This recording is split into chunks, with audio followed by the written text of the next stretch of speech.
Sabe quando a gente fala de moradia, saúde, educação? Será que são direitos de verdade, garantidos, ou só ficam no papel como boas intenções? Hoje vamos mergulhar num tratado internacional que tenta fazer exatamente isso, transformar a promessa em realidade. Estamos a falar do Pacto Internacional sobre Direitos Económicos, Sociais e Culturais, ou, para simplificar, PIDESC. Então, qual vai ser o nosso caminho? Primeiro, vamos entender a raiz do problema. Por que existia essa ideia de direitos de segunda classe? Depois, a gente entra de cabeça no pacto em si, para ver o que ele de fato protege. E para fechar, vamos falar da grande virada nessa história. Uma atualização que, olha, mudou as regras do jogo. Ok, vamos lá. Para a gente entender de verdade o peso desse pacto, o PIDESC, a gente precisa dar um passo atrás. Existia uma divisão bem clara, quase uma hierarquia, sabe, no universo dos direitos humanos. E essa pergunta aqui é o ponto central de tudo. Pensa bem, por quê, por tanto tempo, alguns direitos humanos eram tratados como lei, como obrigações sérias do Estado, e outros pareciam mais um conselho, uma sugestão? Olha só que interessante essa comparação. De um lado tínhamos os direitos civis e políticos. Basicamente era o Estado sendo instruído sobre o que ele não podia fazer. Não interfira na liberdade de expressão, não prenda ninguém sem motivo justo. Já do outro lado, os direitos econômicos, sociais e culturais. Esses aí eram vistos como metas distantes, como algo para se aspirar um dia.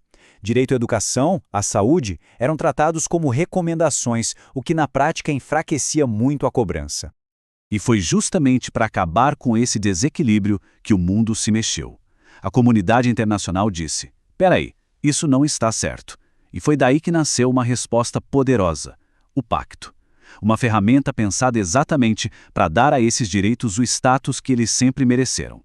Mas olha, isso não aconteceu da noite para o dia. Foi uma longa caminhada. O pacto foi adotado lá em 1966, só entrou em vigor internacionalmente 10 anos depois, em 76.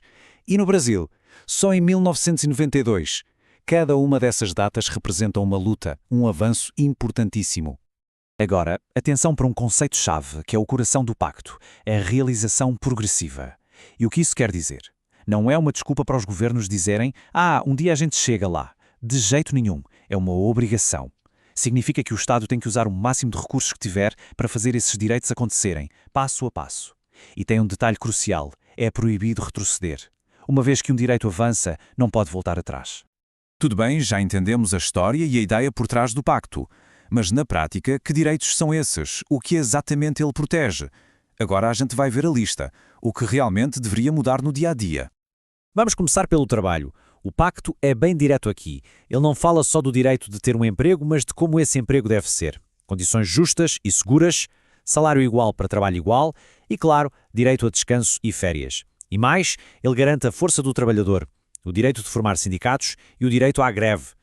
Saindo do ambiente de trabalho, o pacto olha para a base de tudo: a família e um padrão de vida minimamente digno. Ele fala em proteger a família, com um olhar especial para as mães e as crianças. E aqui vem um ponto fundamental: o direito a um padrão de vida adequado.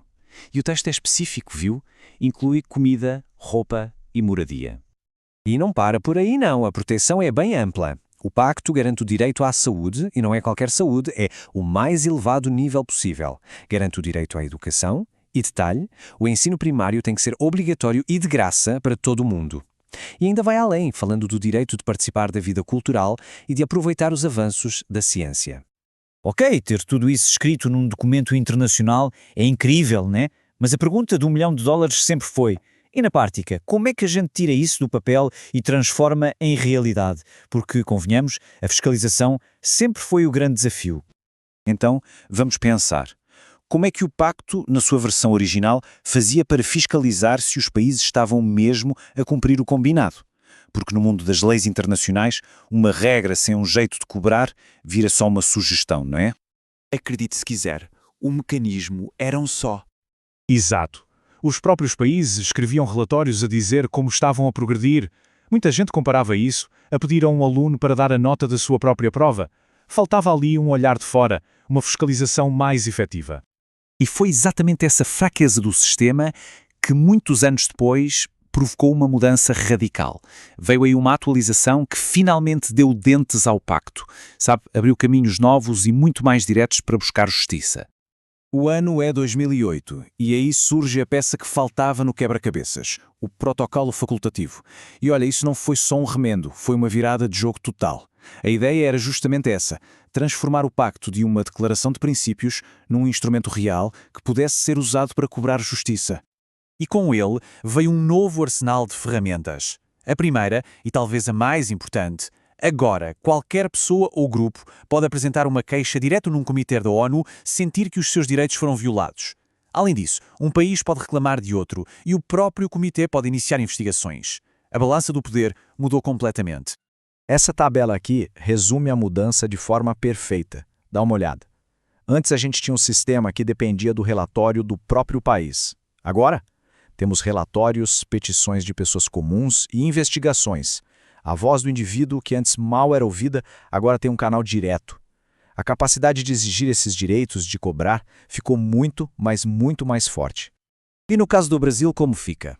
Bom, é importante notar que, na época em que este material foi compilado, em novembro de 2013, o Brasil ainda não tinha ratificado esse protocolo facultativo. O que isso significa? Que, naquele momento, essas novas ferramentas, como a de fazer uma queixa individual, ainda não estavam a valer por aqui, no contexto do PIDESC. E tudo isso nos leva a uma reflexão final, né? Com essas novas ferramentas muito mais poderosas, será que a garantia de ter uma casa, saúde de qualidade, uma boa educação, será que isso se tornou inevitável? A estrutura legal, a arquitetura da justiça, com certeza está mais forte. Mas a grande pergunta que fica é: isso é o suficiente para finalmente transformar a promessa que está no papel em realidade na vida de todo mundo? Bem-vindos à nossa conversa de hoje.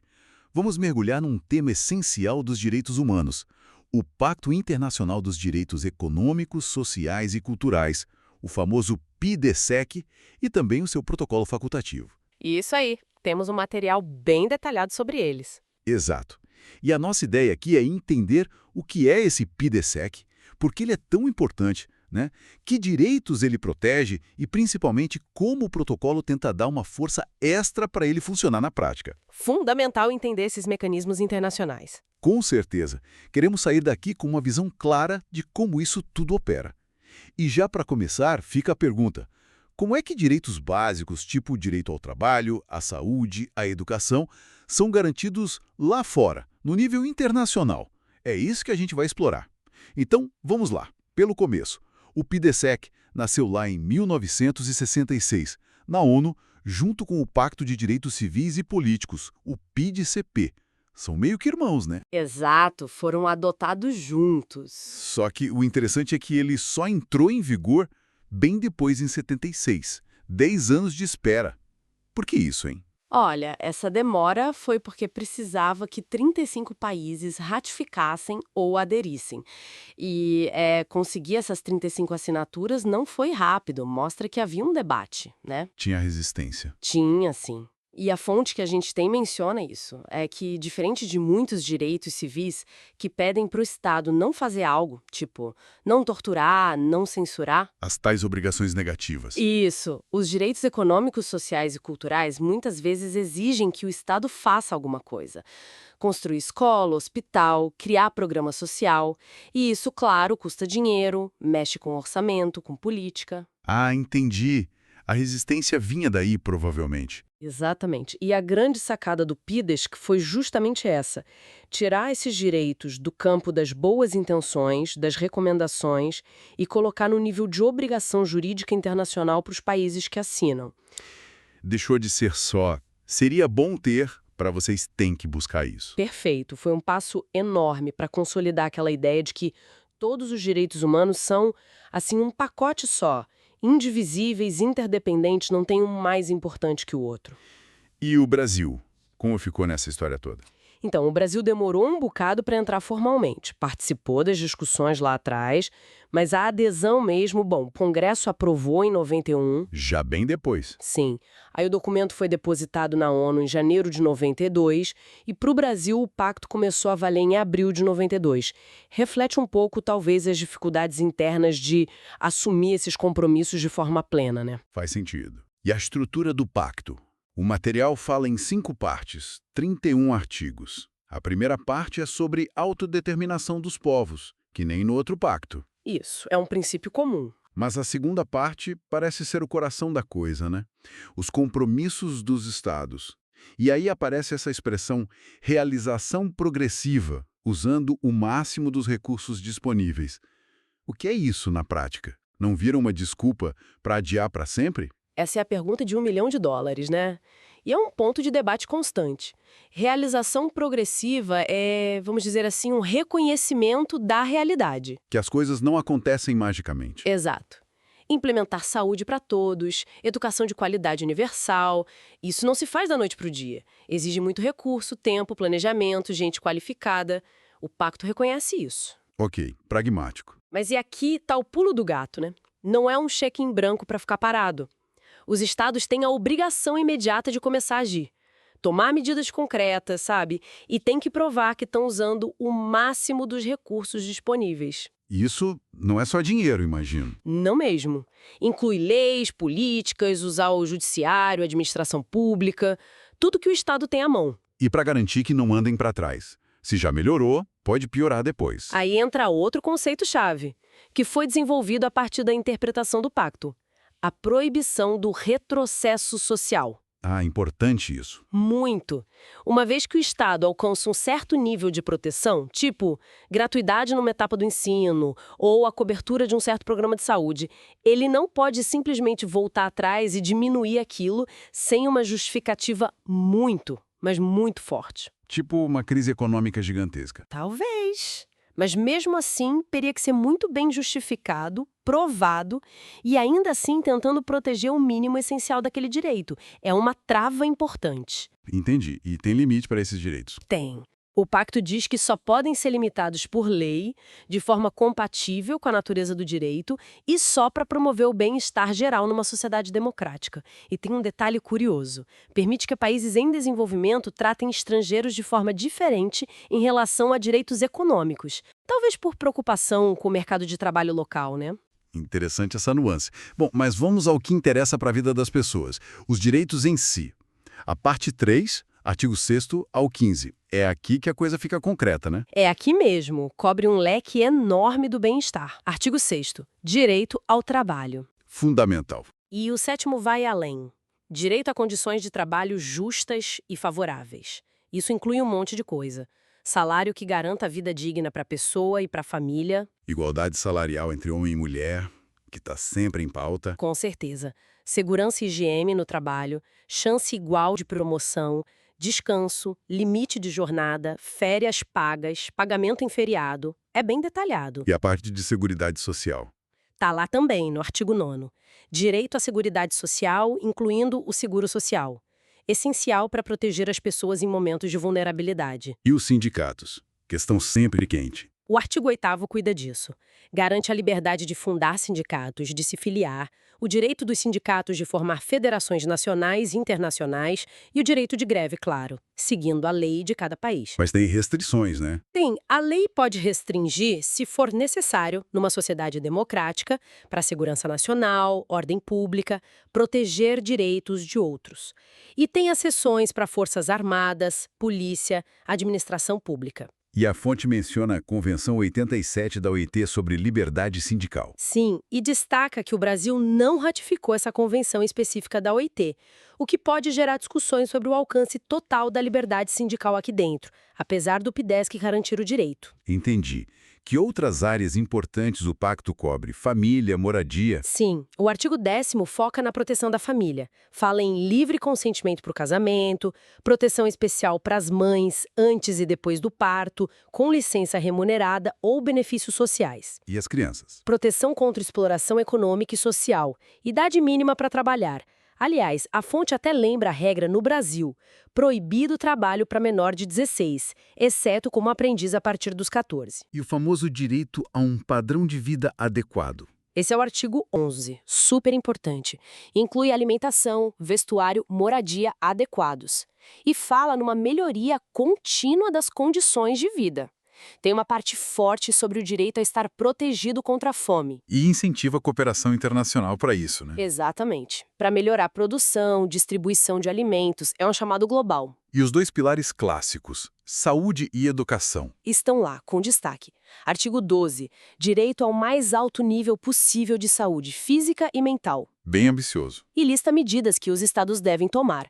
Reduzir mortalidade infantil, cuidar do desenvolvimento saudável da criança, melhorar a higiene no trabalho e no ambiente, prevenir e tratar doenças, criar condições para que todo mundo tenha acesso a médico e hospital quando precisar. E a educação? Artigos 13 e 14, certo? Isso. As metas são altas. Ensino primário obrigatório e gratuito para todos. Ensino secundário, incluindo técnico e profissional, tem que ser generalizado, acessível e ir se tornando gratuito. Progressivamente gratuito. A palavra de novo. Ela de novo. E o ensino superior, acessível a todos pela capacidade, também se tornando gratuito aos poucos. Tem até educação de base para adultos que não tiveram chance antes. E tem aquele detalhe do plano de 2 anos, né? Bem lembrado. Se um país entra no pacto e ainda não tem ensino primário gratuito, ele tem 2 anos para apresentar um plano detalhado para chegar lá.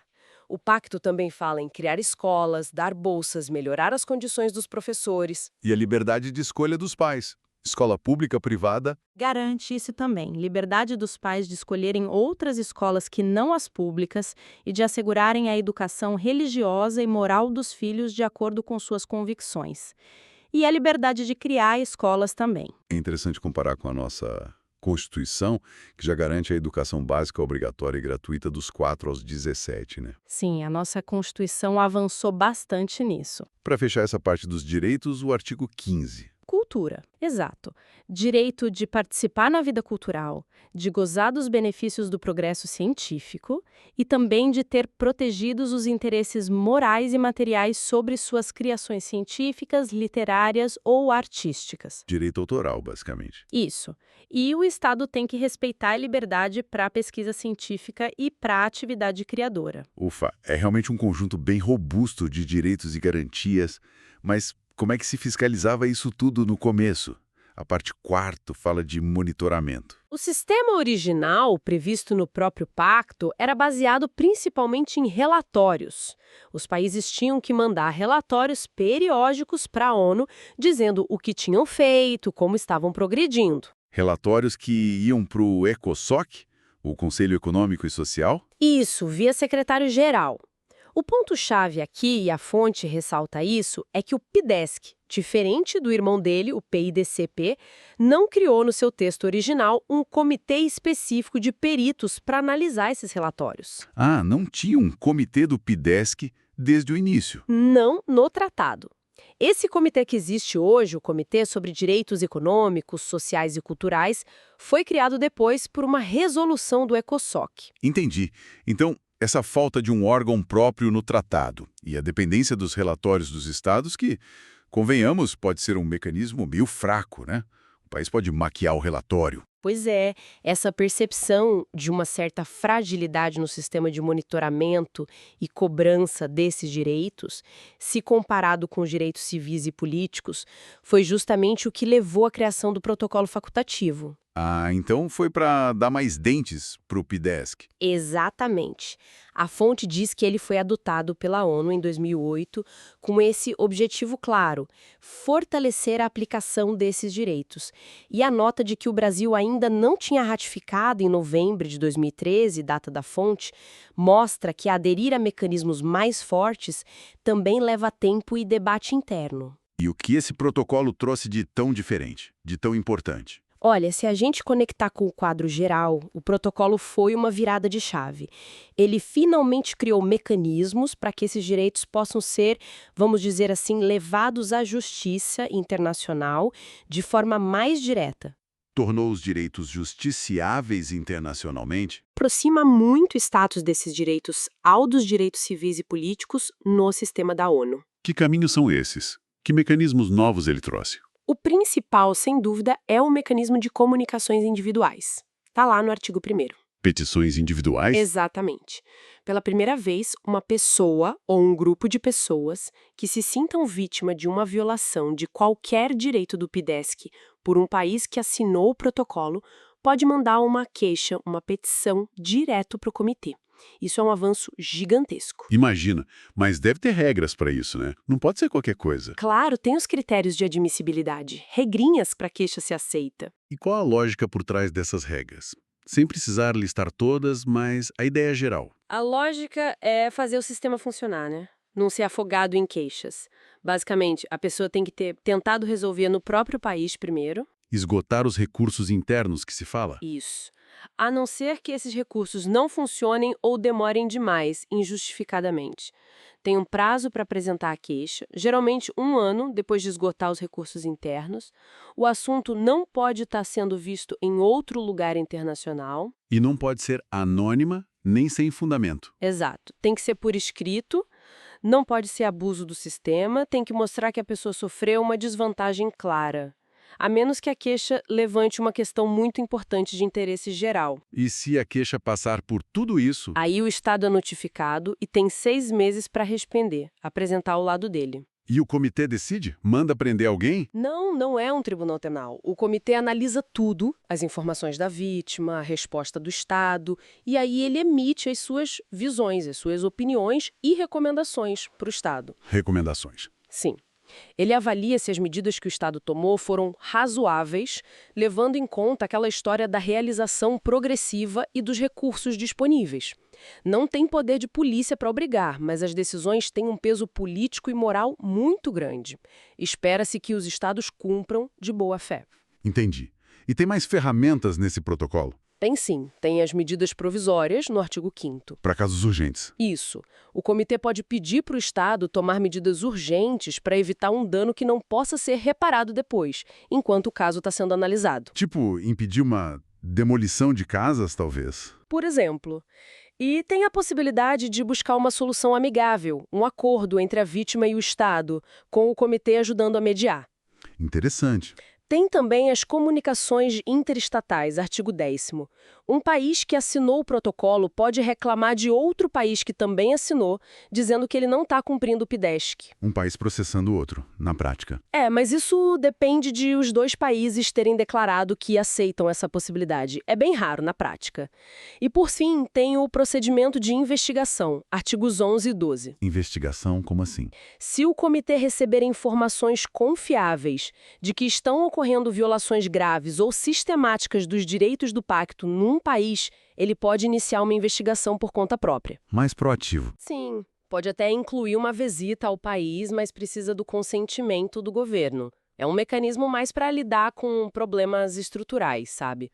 Só que os países podem dizer que não aceitam essa competência de investigação. É um sistema de opt-out. Pode pular fora dessa parte. E ainda tem um fundo futsiário? Tem, no artigo 14.